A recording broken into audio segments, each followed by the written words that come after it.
Champions trophy का ताज जब किसके सर सजेगा, ये तो हम सबको इंतज़ार है। और आखिरी मैच कहाँ होगा इसका भी बेसब्री से इंतज़ार है, पाकिस्तान में या फिर दुबई में। तो अभी तो आज पहला मैच चल रहा है और पाकिस्तान और न्यूजीलैंड के दरमियान ये मैच जारी है। 4 आउट हो चुके हैं और गालिबन 200 के करीब कुछ स्कोर हो भी चुका है न्यूजीलैंड के अच्छा इरफान, कल भी हम ये बात कर रहे थे और आपने बोला कि क्योंकि कराची में ड्यू फैक्टर ज़्यादा होता है तो पाकिस्तान अगर टॉस जीता है तो उन्हें फील्डिंग करनी चाहिए। मतलब आप सेटिस्फाइड हैं इस उनके डिसीजन से? देखें आयशा, आपकी एक तो 2 रीज़न इसमें। एक तो ये कि जब भी ड्यू फैक्टर आता है तो जो भी आपकी स्ट्रेंथ हो, जो भी आपका स्टांस हो, आपको चेंज करना पड़ता है, क्योंकि ड्यू फैक्टर में पेसर के लिए बॉल को ग्रिप करना बहुत मुश्किल हो जाता है, वो सीम और स्विंग खत्म हो जाती है। और स्पिनर के लिए उससे भी ज़्यादा मुश्किल हो जाता है, क्योंकि खासतौर पे जो रिस्ट स्पिनर होता है वो जब रिस्ट को आपको ब्रेक करते हैं तो बॉल बिल्कुल सीधी आती है और स्पिनर को ज़्यादा चांस होता है कि आप अटैक कर सकते हैं। आपको याद होगा जो हमने चेज भी किया थी 53 साउथ अफ्रीका के अगेंस्ट, ड्यू फैक्टर आ गया था और ड्यू फैक्टर की वजह से पाकिस्तान को चेज करना बड़ा कन्वीनियंट हुआ। आल्दो कि आप जितना मर्जी प्रेज हम ज़रूर करेंगे रिजवान और सलमान अली याकूब की बड़ी शानदार पार्टनरशिप उन्होंने लगाई, बट उसमें कहीं ना कहीं रोल ड्यू का भी था। और हम जो टाई नेशन का फाइनल भी हारे हैं, तब भी मैं ट्रांसमिशन कर रहा था, मैंने ये बात की थी कि पाकिस्तान ये मैच बहुत मुश्किल है कि जीत पाए, कि हमारा डिसीजन गलत हो गया।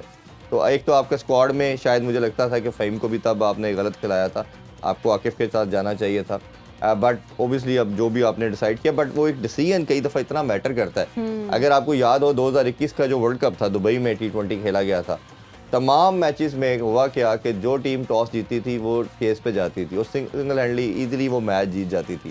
तो T20 में क्योंकि छोटा फॉर्मेट होता है उसमें ज़्यादा चांसेस होते हैं, आल्दो कि ये 50 ओवर है, बट फिर भी जब ड्यू फैक्टर आएगा तो चेस करने वाली साइड के आप समझ लें कि 90% चांसेस एनहेंस हो जाएंगे। तो अभी करंटली अगर इरफान देखा जाए तो 191 पे 4 जो है आउट हो चुके हुए हैं न्यूजीलैंड के। आपको क्या लगता है कि कितना हाई स्कोरिंग टारगेट पाकिस्तान को मिल सकता है, और ये कंसिडर करते हुए कि पाकिस्तान की बैटिंग लाइन इस वक्त कहाँ पे खड़ी हुई है, बाबर की परफॉर्मेंस हमने देखनी है, बाकी खिलाड़ियों की देखनी है, ठीक है, तो आपको क्या लगता है कितना एक स्कोर पाकिस्तान को मिल जाए तो इजीली पाकिस्तान चेज कर सकता है? इमरान, अगर आप पाकिस्तान बॉलिंग को देखें ना तो हमें 90% जो विक्ट्रीज पाकिस्तान की बॉलिंग ने दिलवाई, लेकिन ये डिबैकल हमारा स्टार्ट हुआ एशिया कप से। उसमें हमारा एक इंडिया के साथ मैच था, उसमें पाकिस्तान को बड़ी मार पड़ी। उसके बाद हमारा जो ट्राइयो था खासतौर पे नसीम, शहीन और हारिस का, हमने देखा कि ये उस तरह की परफॉर्मेंस नहीं दे पाए और फिर शादाब की परफॉर्मेंस भी बुरी हुई। तो हुआ क्या कि हमारा उसके बाद परफॉर्मेंस जो आ भी रही है, हम विक्ट्रीज भी ले रहे हैं, बिट्स एंड पीसीज में आ रही है, कोई कंसिस्टेंट परफॉर्मेंस नहीं आ रही। प्रॉब्लम क्या आ रहा है कि हम मिडिल ओवर में आउट नहीं कर पा रहे। अभी भी आज देखें कि हमने 3 उनके ऑलमोस्ट 70 ऑड पे आउट कर लिए थे और एक बहुत बड़ी पार्टनरशिप करवा दी 100+ की। उससे क्या कि अब दोबारा से वो गेम में वापस आ चुके हैं, मोमेंटम बन चुका है। जो कज़ाफ़ी में भी मैच खेला था पहला उन्होंने, तो उनका समहाउ यही टोटल था और आखिरी 10 ओवरों में उन्होंने 130 के करीब टोटल कहा दिया, जिसमें ग्लेन फिलिप की आपको इनिंग्स याद होगी, उन्होंने बड़ी शानदार इनिंग्स खेली और आखिरी ओवर में उन्होंने 25 रन भी स्कोर किए। तो अभी वो जो चाह रहे थे न्यूजीलैंड, वो समहाउ उसमें सक्सेसफुल हो चुके हैं और आखिरी उनके लिए पूरा स्टेज सेट है। आखिरी 11 ओवर की गेम ऑलमोस्ट रहती है और वो कोशिश करेंगे कि किसी तरह 300+, 350 के दरमियान जो भी टोटल हो सकता है वो करें। पाकिस्तान के पास अब एक ही होप है कि they are hoping for the dew. Dew आता है, कब आता है, कन्वीनियंट हो जाएगी बैटिंग। लेट्स सपोज अगर ड्यू नहीं आता, आज जो विकेट है इसमें ब्रेक भी ज़्यादा है। अच्छा। अगर आप ऑस्ट्रेलिया जो पहले 2 मैचेस हमारे साउथ अफ्रीका और न्यूजीलैंड के साथ खेले गए थे, या न्यूजीलैंड का उनके साथ मैच था, उसमें इतनी ज़्यादा ब्रेक नहीं आ रही थी, बट आज हम देख रहे हैं कि स्पिनर की बॉल थोड़ी ग्रिप भी कर रही है।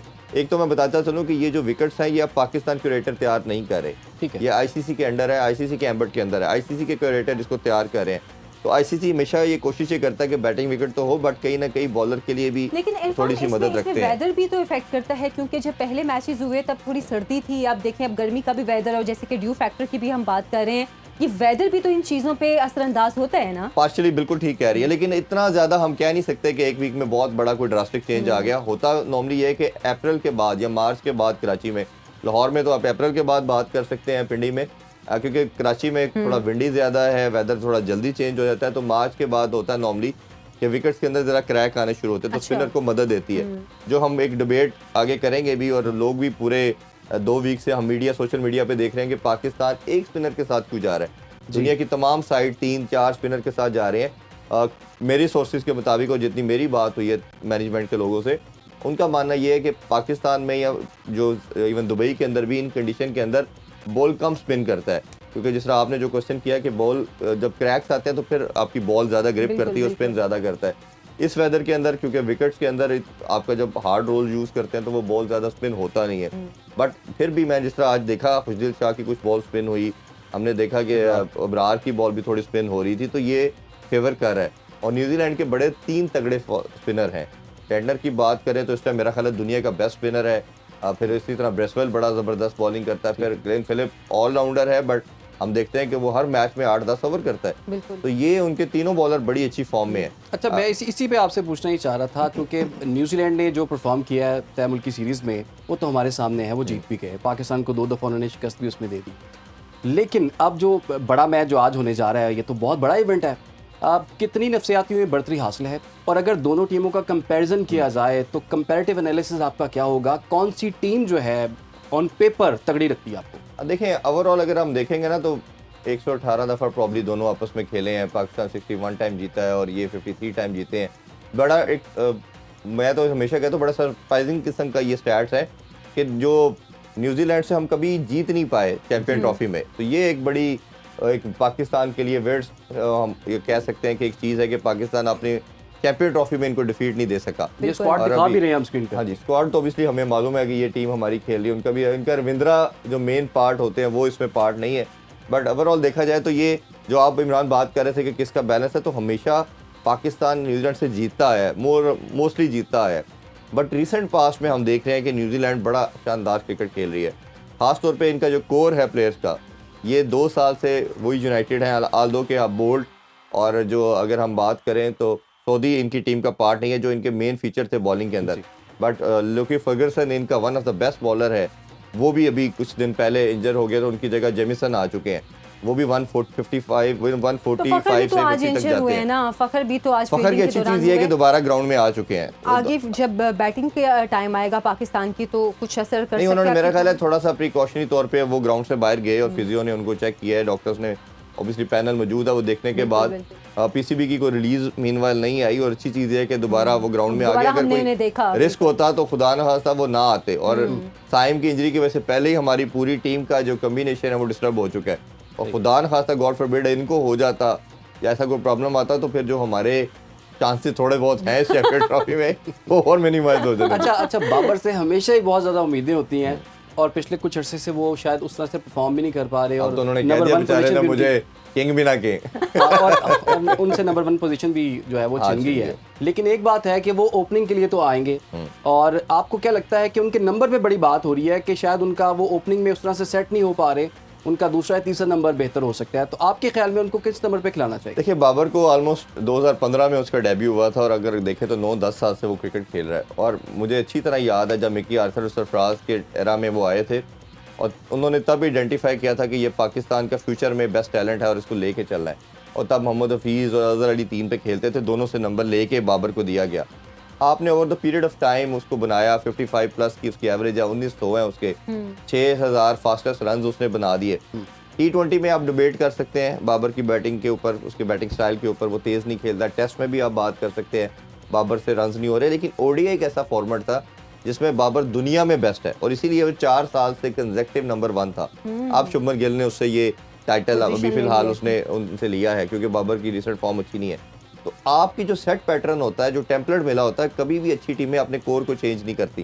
तो मेरा ख्याल है कि ये डिसीजन बिल्कुल गलत था कि आपने किया गया इस फॉर्मेशन के अंदर। जितनी हमने देखा ना इमरान, जो आर्गूमेंट्स हम देख रहे हैं लोगों की तरफ से क्रिटिसाइज देख रहे हैं, 2 चीज़ें हमारी मैनेजमेंट ने, सिलेक्शन कमेटी ने करना था। साइम की जगह आपने एक ओपनर डालना था, कोई रॉकेट साइंस नहीं चाहिए थी। वो आपके पास बेस्ट ऑप्शन जो थर्ड थी वो मामूल हक थे और अभी जितना रिसेंट परफॉर्म कर रहे हैं इस पे हम अलहदा बात कर सकते हैं कि क्यों नहीं रखा गया, वो भी मेरे पास इनसाइड है। दूसरी, आपने क्या करना था कि आपका जो स्पिनर था जो आप 6 मंथ से कैरी कर रहे थे, मामूल को क्यों नहीं रखा गया? वो मैं बताता हूँ जी, पहले मैं इस फॉर्मेशन का बता आप लूँ। क्यूरियोसिटी पैदा कर रहे हैं। अच्छा, अब वो आपने सुफियान मुकीम को और फैसल अकरम को किया, चले आपने फैसल अकरम से ज़्यादा प्रेफरेंस दी सुफियान मुकीम को, आप उसको कैरी करते हैं। बच्चे को 6 मंथ से लेके कैरी कर रहे हैं। साजिद खान मेरी नज़र में इन दोनों से बेहतर था। तो आपको सिंपली यही लड़के जो परफॉर्म कर रहे हैं आपने डालने थे, किसी ने ना कोई डिबेट करनी थी ना कोई प्रॉब्लम होना था। तो आपने खुद अपने जो प्लेइंग 11 या 15 का स्क्वाड था उसको डिस्टर्ब किया और उसका ये प्रॉब्लम आया। इमाम ने अभी भी ये मैच खेला 2 दिन पहले भी, साउथ अफ्रीका के अगेंस्ट खेला और उसने 94 बॉल पे 98 रन किए और रन आउट हुआ है। क्यों नहीं खेला गया, उसके 2-3 फैक्टर मैं बता देता हूँ। जी जी। एक तो उन पे एलिगेशन आया जी कि जो ड्रेसिंग रूम की जो खबरें बाहर जाती हैं वो शायद इमाम लीक करता है, जो अच्छा। इनसाइड है। दूसरा उन पे एलिगेशन ये था कि वेस्ट इंडीज़ की जो सीरीज़ हो रही थी, पाकिस्तान और वेस्ट इंडीज़ की टेस्ट सीरीज़, उससे पहले एक 3 रोज़ा मैच खेला गया जिसके कैप्टन थे इमाम। कहा जाता है कि इमाम लास्ट डे जो था वो टीम को छोड़ के लाहौर ट्रैवल कर रहा है कि इन्होंने अगले दिन फिर टीम को ज्वाइन करना था मुल्तान पे। मैनेजमेंट का या उनकी सोच शायद ये है, जो मेरे सोर्सेज के मुताबिक, कि उनका था कि बाय बीइंग अ प्रोफेशनल आप टीम को छोड़ के नहीं आ सकते, आप कैप्टन थे, आप फिनिश करते मैच फिर अगले दिन आते। इमाम का स्टांस जो मुझे पता चला है, जो बात हमारी भी हुई है उनसे, वो ये था कि वो परमिशन के साथ आए, अच्छा। बट दोनों की जो साइड है वो डिफर कर रही है।